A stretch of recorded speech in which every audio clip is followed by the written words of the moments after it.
স্বাধীনতা দিৱসৰ লগত সংগতি ৰাখি বিভিন্ন প্ৰতিযোগিতা অনুষ্ঠিত কৰে জ্যোতি বিদ্যা মন্দিৰ বিদ্যালয়ে। लंबे दाढ़ी वाला बाबा लंबे दाढ़ी वाला बाबा लंबे दाढ़ी वाला बाबा लंबे दाढ़ी वाला बाबा ऐसा खीर पकाएंगे ऐसा खीर पकाएंगे ऐसा खीर पकाएंगे।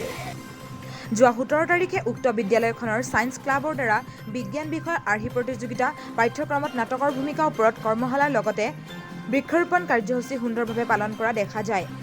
বিদ্যালয়খনৰ অধ্যক্ষই জনোৱা অনুসৰি ছাত্ৰ-ছাত্ৰীসকলক বিদ্যায়তনিক দিশৰ উপৰিও সহবিদ্যায়তনিক দিশতো আগবঢ়োৱাৰ পৰিকল্পনাৰে এনেধৰণৰ কাৰ্যকলাপ বিদ্যালয়খনে কৰি আহিছে বুলি জানিবলৈ দিয়ে।